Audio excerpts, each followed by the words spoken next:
if it's bull or bear, I don't care. It's quite a rough ride, just like life. But I'm kinda patient, 'cause only time will tell. It's gonna go up, so you better stay calm. Grow your coins, you gotta grow your coins. Grow your coins, grow your coins. Grow your coins, you gotta grow your coins. Grow your coins, grow your coins. Grow your coins, you gotta grow your coins. Grow your coins, grow your coins. Grow your coins, you gotta grow your coins.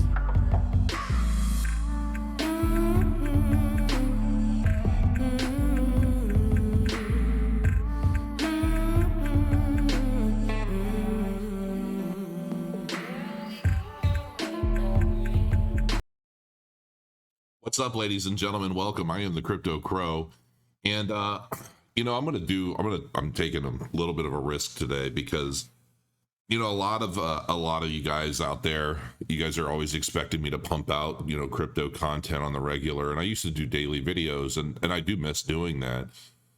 But there's been a lot going on, and some people are like, oh, Crow got emotional, he had a breakdown, whatever.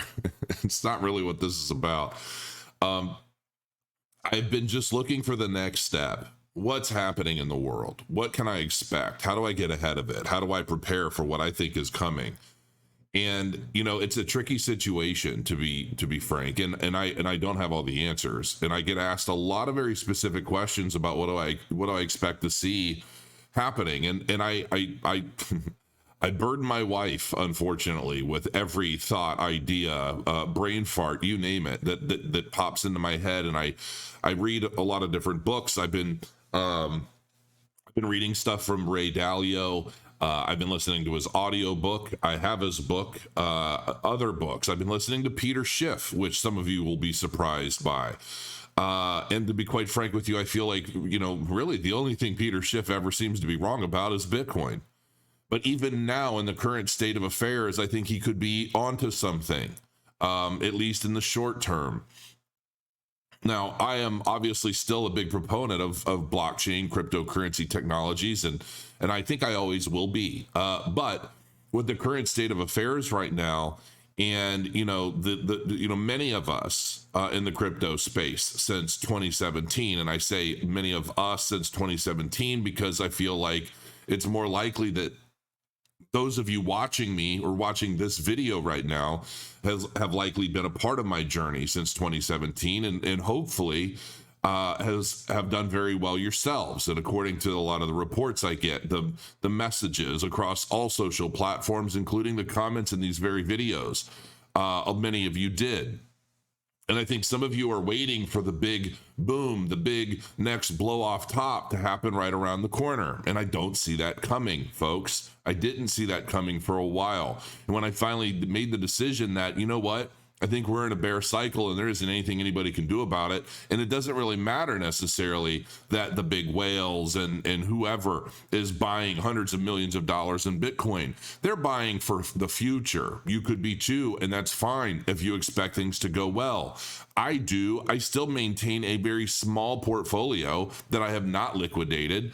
But in the short term, I've been very concerned, and I'm going to explain to you why, what my thoughts are, and ultimately what I think a lot of this stuff means, okay, for the short term and potentially the long term.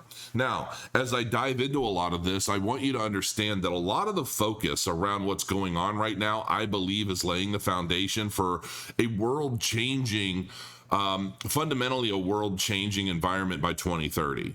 And this is an agenda that's ultimately been put out by the World Economic Forum ad nauseum. They've been talking about it. They talk about it at Davos. They publish their own videos talking about it.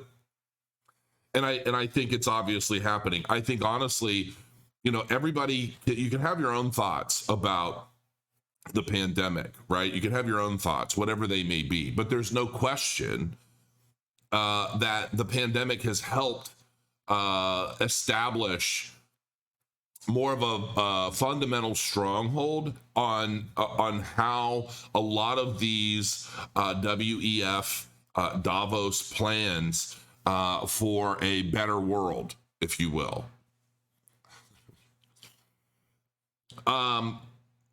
So we're going to start with this purchasing power of the US dollar. Okay, this is the purchasing power of the US dollar from 1635 apparently to 2020. This stopped 2 years ago.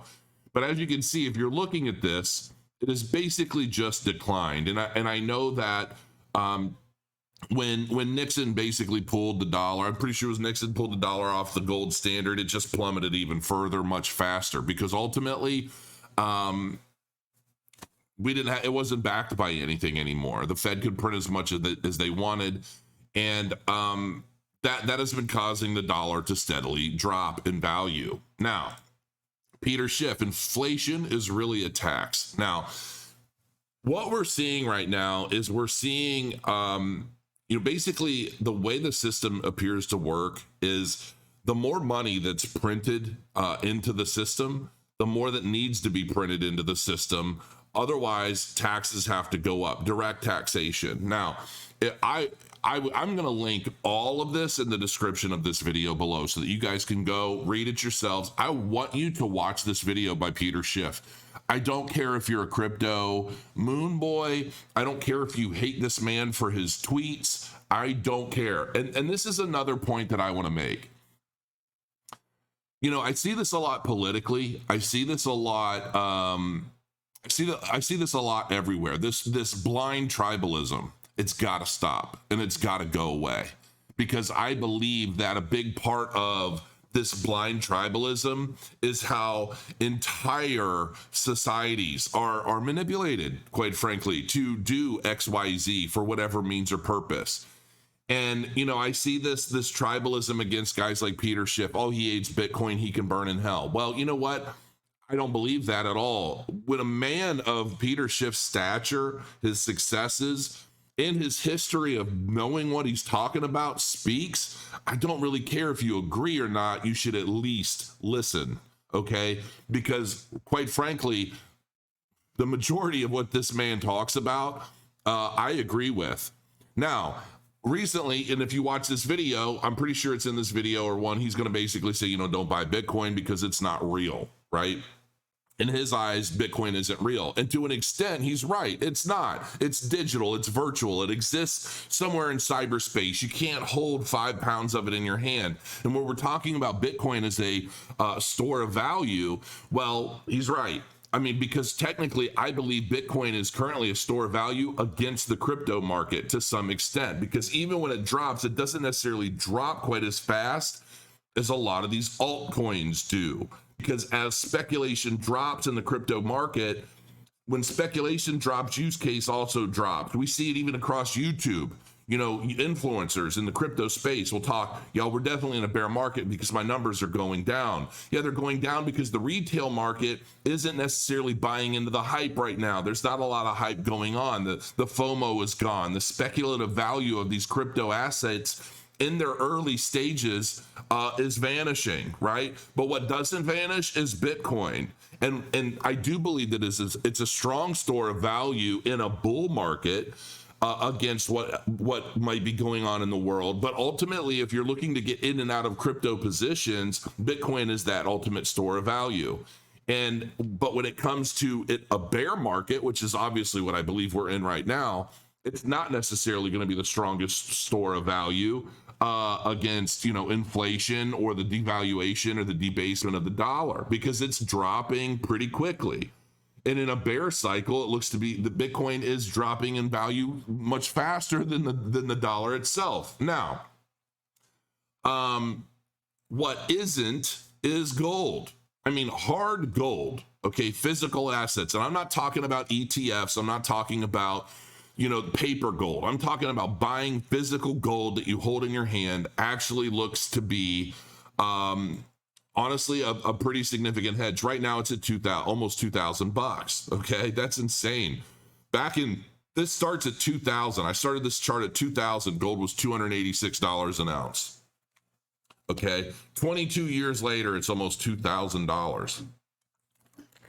If you look at the US dollar, basically the US dollar has dropped in value by 63 times. Okay. So if we're looking at this, goods and services that cost $1 in 1700 would cost just over $63 in 2020. This means that $1 in 1700 was worth approximately 63 times more than it is today, and the bleeding isn't stopping. And when you look at gold in the same time frames, what's happening? Well, the very opposite. Okay. And I know that everybody wants Bitcoin to be the digital gold, right? Everybody calls it the digital gold. I have myself, and to some degree it is, because and in some cases in the future, once, I mean, what do we have, like 2 million gold left, or 2 million Bitcoin left to be mined up, which is still going to take decades. Okay. If ever, because it's always going to get cut in half every 4 years. Are we going to find a window where we're able to mine up the last one before the next halving? I don't know. We'll see. But when you're looking at the grand picture, gold has done pretty well, especially in times of crisis, in times of war. I mean, look at this. In 2000, right around 2011, when we expected the sky to fall from 2012 and how everybody was kind of wigged out about it, there were movies about it and everything else, everybody was genuinely kind of wondering, is there going to be a huge, collapse or huge anything in 2012? And if you look at it as well, Y2K, this is when things really started to, move a bit over the years. So ultimately, gold looks to be a pretty solid hedge against inflation and everything else going on in the world, because you can't take it. Now, if you go back in history, you'll see that there was a president, I can't even remember his name. I was going to pull it up and show everybody. There was a point in time where the government said, we don't want you to have gold. We want it, and give it to us or you're going to jail. Okay, so that's been a big concern for anybody that's trying to maintain themselves throughout what could be a major inflationary period or a hyperinflation period, and basically just maintain what they've achieved up to now, myself included, which is why I've been diving into a lot of this, to try and get an understanding of what should I do with any assets I may have to protect them from what's happening in the world today, and how do I understand? So why I'm doing this video, to try and share with you kind of where my head's at. Now, so we have gold. Well, what about real estate, right? Everybody talks about, investment real estate. I know a good friend of mine is getting ready to buy like a huge apartment complex, right? And if we look at the overall picture of the Great Reset, if we look at this whole idea, this environmentally friendly, I was going to say egotistical, but, this eco-friendly kind of train of thought where, we're trying to divert all of our attention and our resources and efforts towards basically things that are going to protect the environment. Okay. And at least that's how everything is being sold. Okay. If we look at that and we think, all right, well, real estate, how are things going to change in the real estate world? We know that we've seen eviction moratoriums on a federal level, okay? Eviction moratorium status, federal and state rules in 2022, okay? Some U.S. landlords haven't been able to evict non-paying tenants since the spring of 2020. Nationwide moratorium on evictions. The original CARES Act eviction moratorium expired in late July of 2020, only to be replaced by a far more comprehensive eviction ban by the CBDC. It blocked landlords from filing for eviction against most U.S. tenants and was extended 5 times before the U.S. Supreme Court ruled it unconstitutional on 8/26 of 21. Now, when I see stuff like this, and then you see all of the stories of people who are working really hard to try and accumulate, right? Trying to establish a life for themselves, and they're making these investments into real estate and rental properties. When I see that, you think, okay, and if you look on YouTube and you look everywhere about real estate investing in real estate, a bunch of people were doing very, very well. Then all of a sudden, if you had a note on a property, on a rental property, and your tenants no longer had to pay you because either A, they were forced out of their jobs due to the pandemic or whatever. And I think in the grand scheme of things, my hope is that you're going to have to connect some dots, okay, in all of this on a grand scale, okay? But if you think about what had happened was everybody was allowed to live in rental properties and not pay their bills, okay? But who did that affect? Because there was no moratorium on having to make mortgage or mortgage payments to the banks. The banks had to get their money. Now, the thing of it is that they would say, okay, well, you don't have to pay right now, but you're always going to have to pay. Like, it's just going to accumulate, and then you're going to have a big balloon payment at some point in the future. If you can't afford that, you're screwed. Now, what happens in situations like that, and has been the case many times before, is when you get into a situation where there are a couple situations like this. Let's say I buy a property for $100,000. I'm renting it out. I put 20% down. I owe 80,000 on the property. I'm renting this property out, and then something like this happens. One of two things could happen. Either A, I buy at the top of a market and the bubble bursts and the property values start to tank, which now I owe more than the property's worth. Okay. And if anything else happens, now I can't even, my rent has to go down, whatever, but I still owe on this note. Well, there are groups that will come and say, hey, we're willing to take this property off your hands. You will no longer be indebted, and we'll give you a means of getting out of the property. And ultimately, you give up control of the property. Okay. And you're kind of happy about that, most likely at the time, because you're potentially facing financial ruin. The other side to that are moratoriums, where you can't afford to pay your note because you're struggling. You bought the property, unless you paid cash for the property, these tenants are basically living there rent free. You still owe a note. They don't. You're getting screwed as the business owner or the property owner. And again, there are options for you to give that property up. Now, there's another side to this. So when we think about the housing market, the housing boom may be about to go bust. All right. And this is basically talking about how millennials are finally starting to buy properties, but they're buying properties at the height of a market. Well, if all of this bubble comes crashing down, the crypto market, the stock market, the housing market, all of these markets start to come down because of this, hyperinflation and everything going on in the world. What does that mean, right? And then on top of that, you have companies like BlackRock. BlackRock is one of a number of companies mentioned by the Wall Street Journal in a recent expose. Yield-chasing investors are snapping up single-family homes, competing with ordinary Americans and driving up prices, they warned. The question is, why would institutional investors and BlackRock, which manages assets worth $5.7 trillion, be interested in overpaying for modest single-family homes? Why would they? Well, a part of me believes because a lot of that is government subsidized money anyway. So they're accumulating assets because at some point, nobody's going to own anything anyway. We're going to be renting. And we're going to be renting from who? The government or government subsidized corporations that own all of these properties? How is that going to work? And when I started thinking, real estate isn't necessarily safe, because if the goal is for the majority of the real estate and the property in the country to be controlled or owned by whoever, basically anybody but individuals. And again, I'm not saying that any of this is the case, okay? I'm just saying that if I'm reading through some of the stuff, these are some of the conclusions that I personally think, oh, well, this is likely. And it's a little disconcerting for me as an investor, as somebody that might look into doing some of these things. Because then I started thinking, well, if this isn't necessarily a safe investment, because, well, ultimately we have no control over any of this stuff, I just want to basically buy some real estate that I am able to afford to pay and own free and clear, right? And maybe that does buy me some time, because ultimately they could either decide to jack up property taxes so high I can no longer afford to pay for the property tax on a property I own, which property taxes to me in some way make sense, but don't my state and federal taxes cover a lot of that stuff? Why am I paying a tax to own a property on land and everything that I already own? Who am I paying and what's that for?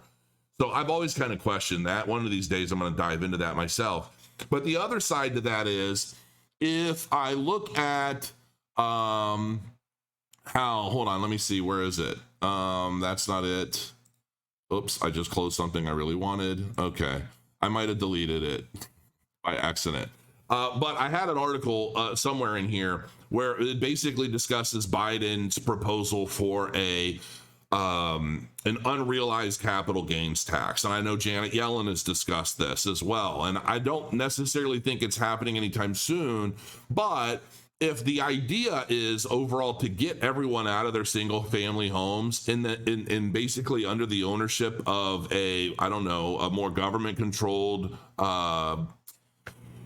group, if you will, well, how do you get people out of their homes if they own them free and clear? They're not worried about tenants. They're not worried about much of anything. They own them free and clear. If they lose their job, well, there are other means of whatever, right? You get what I'm saying. So at that point, I'm thinking unrealized capital gains, because let's say that there is a big housing bubble crash and property values get cut in half across the board, across the country. And then there's a big buying frenzy, and everybody is buying up as much property as they can because the prices have come down. Maybe they got pushed out of their old house for whatever reason, the pandemic, whatever, caused them to leave their property. Now they have an opportunity to buy at half the price.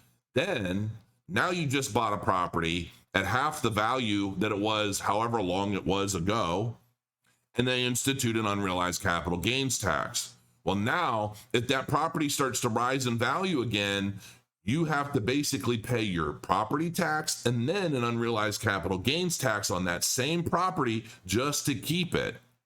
Because then you have to pay the difference. If I bought the house for, $100,000, it was originally worth $200,000 before the bubble burst, and then it goes back to $100,000, or let's say it goes up 20% a year. Okay. Well, and then at that point, you have to pay the difference in a capital gains tax.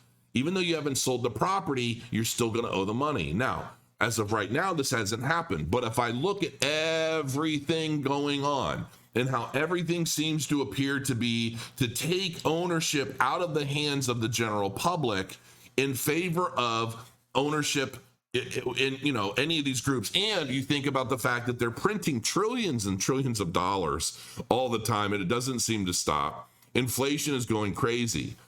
So that to me feels unsafe. I'm thinking, okay, really, that nothing is potentially safe. Okay, I buy gold. Maybe the government decides that I have to turn it in or go to jail, like they did back in, I don't know, however many years ago that was. I buy property. Maybe I own it free and clear. Well, then you've got a potential unrealized capital gains tax that they're trying to throw in there, because and the only real reason to do that now. I also saw, I read that, basically they're pushing that to be potentially towards billionaires. Oh, we're going to get the billionaires because they're buying these expensive properties, and, some of these properties are going up millions of dollars in value, yada, yada, yada. And the government wants their cut of that, right? And I think to myself, that's always where it starts. We're always told that it's this tax or that tax. It always goes after these super, super rich people, right? It's never really that way. It never really lasts that way. It always filters down into the general public. And I don't care what side of the equation you're on, okay? I don't care if you're right or left. I don't care if you're center. I don't care who you are politically. It doesn't matter. The only difference is you are a different color chess piece on the same board, fighting the same war for those controlling the pieces. That's it.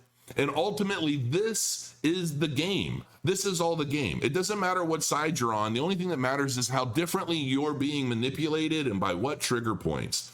That's it. It's all to end up in the same place. So, when I see a lot of this stuff, I'm thinking, okay, gold may or may not be safe. It just depends on the decisions from above. Real estate could potentially be safe depending on how you acquire it, how much you owe on it, and what you do with it. If you're just trying to basically own a home that you own free and clear, and you're not renting it, and you just want to live there and live out your days, that might work out. The thing of it is a lot of these systems aren't necessarily structured to target people that are more well off.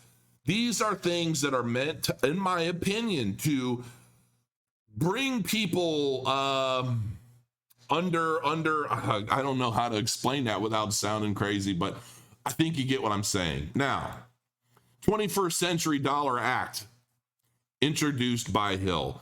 The 21st Century Dollar Act, H.R. 3506, which Representative Republican Hill introduced with original co-sponsor U.S.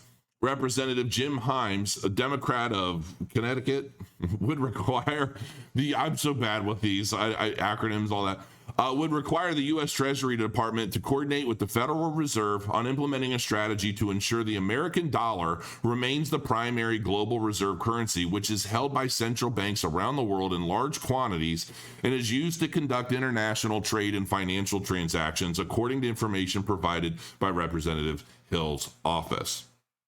Now, this is May 28th of 2021. It's been some time, but the idea is there is chatter. We saw the recent bill or the executive order by Biden where he's saying, hey, we need to start really looking into this cryptocurrency stuff. What is it with this blockchain currency stuff? And a lot of these people, they act ignorant, but they know exactly what it is. I mean, whether they're regulating it or whatnot, we like to pretend that these people don't know anything about it.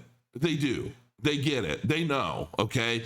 I mean, I don't care if you're talking about the FCC. I don't even care if you're talking about Janet Yellen. Janet Yellen may be old, but she's not a fool, okay? These people know exactly what they're doing, and they know exactly what they're planning on doing with it, okay? It's just they have to bring up these questions for the public.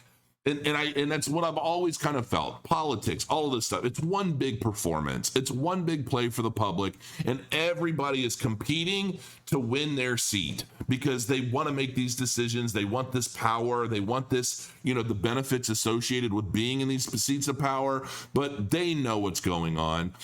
And ultimately, the central digital bank currency. Now, while the Federal Reserve has made no decisions on whether to pursue or implement a central bank digital currency or CBDC, we've been exploring the potential benefits and risks of CBDCs from a variety of angles, including through technological research and experimentation.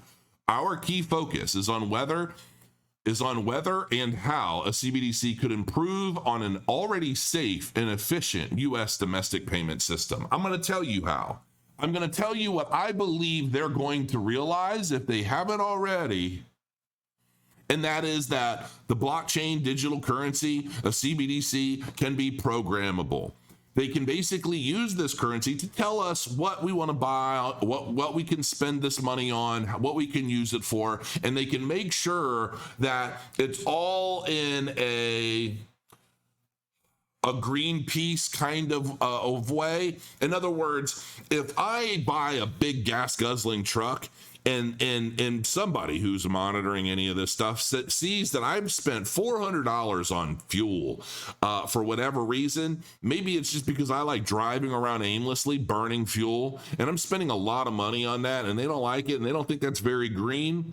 They can say, you're going to be allotted so much money to be able to spend on fuel. And if you don't like that, buy an electric car, okay? Because that's going to be more economically friendly. And that's what we approve of.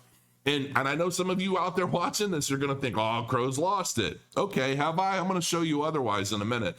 But ultimately, this whole, and I'm not even saying really that I disagree with some of it, but I think being able to have that element of control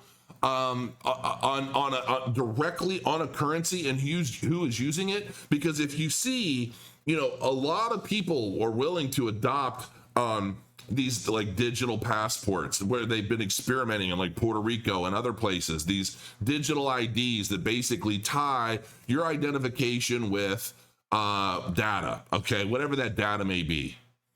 And I think ultimately there's going to be a day where we're all going to have some form of digital ID. It's going to be blockchain based, even though it's going to be centrally controlled. Okay, don't fool yourselves. There's a difference between decentralized consensus control and like centralized control over a blockchain.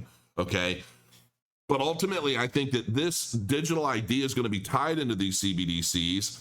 What your spending habits are, the way you live your life, what you spend your money on, all of that, it's going to be trackable and it's going to be programmable. And I think that when we talk about the environment and how all of Davos, World Economic Forum, all of these groups are ultimately trying to put together these plans for the benefit of mankind, to prolong the life of the earth, to benefit everyone on a societal level, on a, all of these different levels, right? And then we think ESG.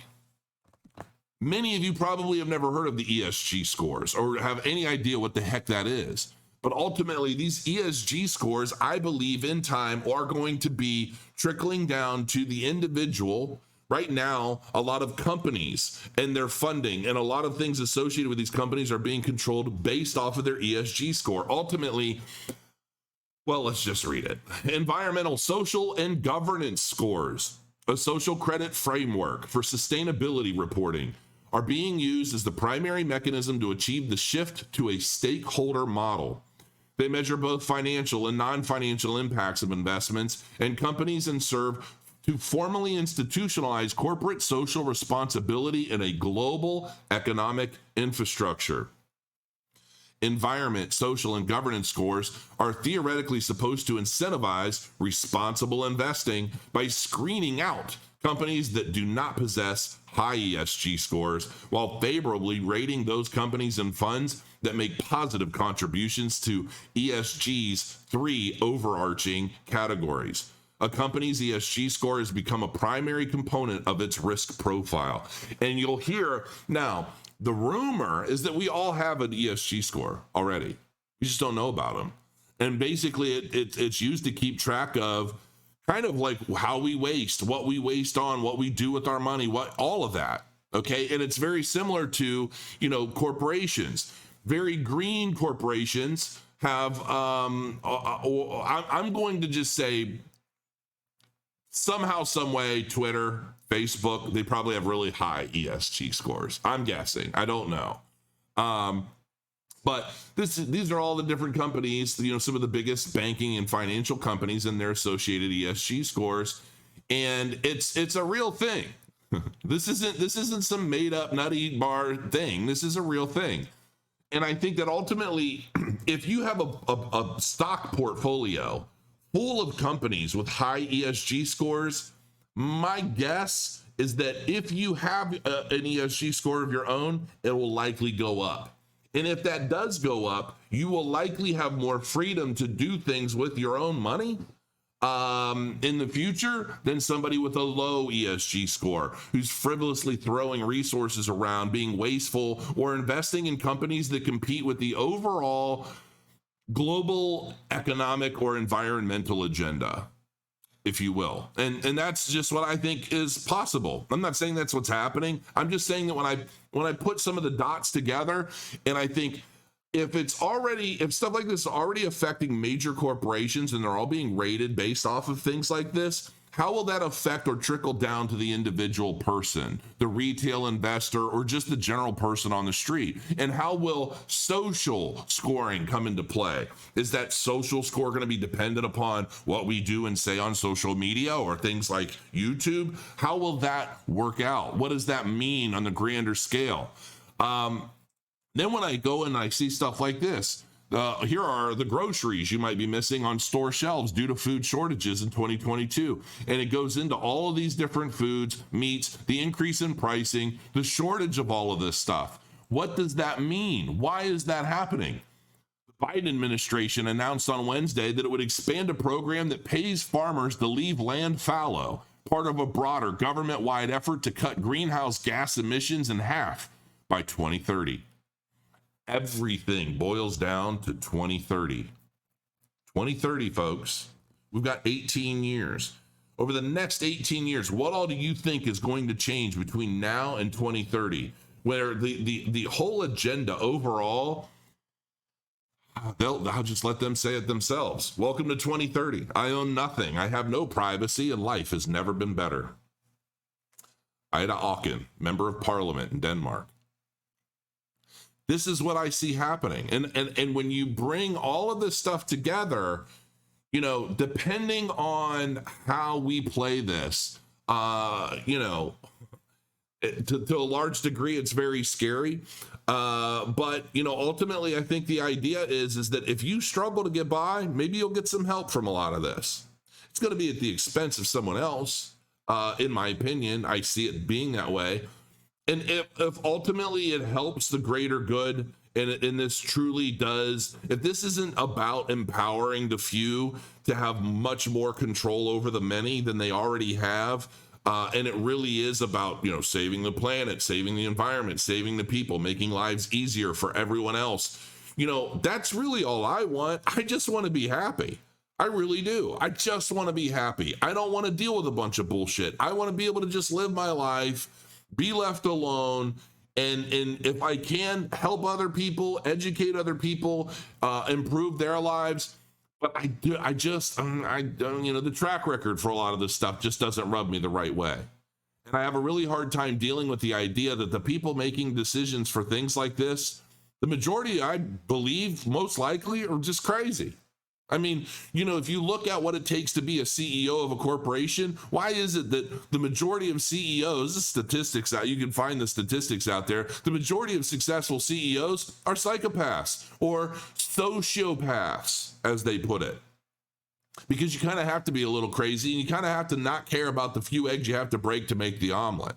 And I think that right now we've seen many, many eggs being broken to ultimately make an omelet. And I'm not sure I like the flavor of it.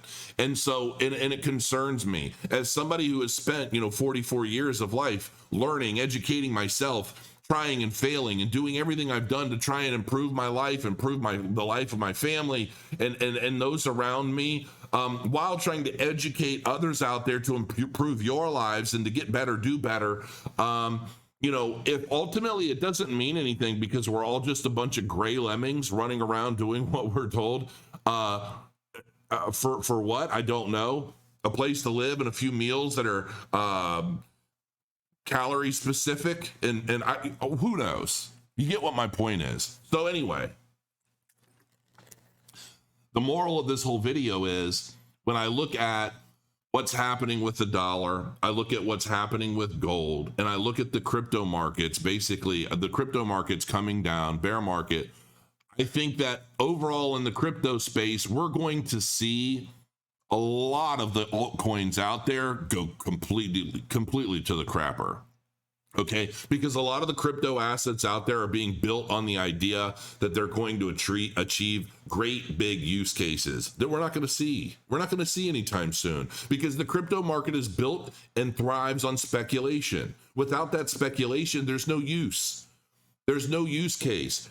A blockchain that brings massive numbers of people, improving its own use case from the ground up, not use cases built on already speculative use cases like APY and yield, DeFi yields and all of that shit that basically is going to come and go with the market cycles.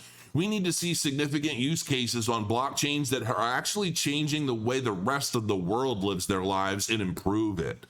Okay. And until I really start seeing that, I don't, I see so much talk about this altcoin, that altcoin. And listen, early on, before I really felt like I understood every nuance, and I still don't understand every nuance, but in the grand scheme of things, it's, to me right now, it's the layer one blockchains that are going to do the best and do the most, even some that I don't like necessarily. But I think Bitcoin ultimately is going to do very well. Obviously, longer term. Ethereum, I'm still on the fence about Ethereum. I know a lot of people hold it. A lot of people accumulate it. And when it goes to proof of stake, it may very well improve its performance and price and everything. Cardano is still my number one. I mean, Cardano still hasn't fully established everything it's laid out to accomplish to make itself the primary layer one blockchain of the future. And it's coming. And I think a lot of that is going to come this year. And when that does, I think it's going to lay down a significantly more powerful framework for the future in terms of use case and being able to find major institutions, major corporations, being able to utilize what's available on the Cardano blockchain to improve basically everything that they do. And I think ultimately, once that happens, applications are going to be built on Cardano that are going to absolutely change the world. But right now we're still in an ebb and flow cycle. And in the midst of the current down cycle, this bear cycle that we're in, We've got a lot of changes in the world. Where am I putting my money? How am I protecting my assets? I'm still looking. I know that I plan to buy some physical gold. I plan on having some cash on hand. I plan on, ultimately just trying to tie up any loose ends in terms of, assets, basically I just want to own things free and clear and not have to worry about payments. And I don't want to have to worry about the ebb and flow or the changes of the markets or the changes of it. And I buy food. I stock up a little bit. I don't want to say too much, but let's just say I'm definitely working on preparing, because I'm in a place right now where I would much rather be prepared and have what I don't need a year from now than to need what I don't have because I just didn't think anything was going to happen. I really think that the way the world is transforming in this great reset, if you will, maybe it's for the better. I don't know. And maybe, hey, what happens every time that there's an end of an era or an end of a financial era? We've seen what happened to the Romans, right? What happened to the Romans at their peak when they started to fall? Everything went completely berserk. We're seeing a lot of that today on all fronts. Okay. And I feel like the writing is on the wall right now for some drastic changes. I don't think we can continue forward with the economic models that we have right now. I don't think that, regardless of who's at fault or how it's all come about, I just think that this is going to continue getting exponentially worse over time until we've done a complete 180. And I think that 180 is going to come, sadly, at the expense of a lot of folks. And I think that people that don't prepare and are not really actively focused on how to get ahead of a lot of this stuff and making those preparations are very likely going to be the ones that get caught up. And the ones that aren't preparing are probably going to be the very first ones in line for that free artificial stake that I'm sure we're going to enjoy someday. And, maybe you like that. I think it's kind of cool personally, but quite honestly, I'd rather have something Joe Rogan hunted himself and prepared than something that was, ultimately 3D printed out of some organic 3D printing machine. Maybe it won't matter in the future. I mean, hell, if you look back, it didn't bother the Jetsons any. If you don't even know what I'm talking about, well, I'm just way older and you should probably be watching someone else. So listen, none of this is concrete. I mean, this is all just opinion. It's all thought. It's basically taking a look at everything going on, trying to connect the dots and figure out what is actually happening in the world and how does it all tie together. And quite honestly, I intentionally left a lot of things out. I need you guys to look this stuff up. I need you guys to start paying closer attention for yourselves and let me know in the comments. Let me know in the comments below, what are your thoughts about all of this? How do you think this all ties together? Because there's probably some stuff that I haven't even thought of yet, but I'm looking for answers, and I'm looking for how is this all going to benefit mankind? How are all of these things that are happening in front of our very eyes going to help my life be better in the end, and not just, 75 to 100 different people that control everything already. I want to know how this is going to change the world for the better, and that's ultimately it. But, in terms of what I feel are safe investments, I truly don't know what is truly going to be a safe investment, because honestly, the other element to this is a lot of people are like, oh, you buy crypto. Well, how is crypto going to help you if there is some sort of major cyber attack? How are they going to get rid of the banks? If the CBDC tokens actually come to fruition and we start seeing them implemented and integrated into the financial society of today, how are the banks going to be affected in that? Because they're not going to be needed anymore. What are we going to use banks for? Because everything at that point is likely going to be some sort of centralized yet decentralized DeFi application for borrowing and using assets. And I think we're going to see changes to the DeFi structure as it's related to the CBDC tokens. I think we're going to see DeFi applications a much different thing. And honestly, I think that the DeFi apps of today are going to be gone by the wayside when a lot of the new regulations come out against them in favor of the ones issued by governmental approved processes, safety and security. And it's all going to be for our benefit. isn't it? I mean, it's all going to be because, you know, how many rug pulls do we see in the DeFi space? Well, government's tired of that. I'm personally tired of that too, which is all the reason why a lot of that stuff is going to get regulated out of the ecosystems. I just see it coming. I see it happening. There's a lot I see happening. And, you know, I'm hoping that me putting this out there doesn't get me flagged or banned or in any kind of trouble. It's just my opinion. I'm not here to scare anybody or anything. I'm just sharing my thoughts like I always have since 2017. People are going to either love it or hate it or what. But as long as it inspires a conversation amongst everyone, not just people on this side or that side, we absolutely have to start learning once again to be able to communicate and exchange ideas between one another, or we're always going to be blinded. We're always going to be blinded. And I, for one, am tired of being blinded. I don't want darkness. I want the light. With that, I bid you adieu. I hope this video finds you well. I will see you again soon. And until then, crow your coins. Have a good evening.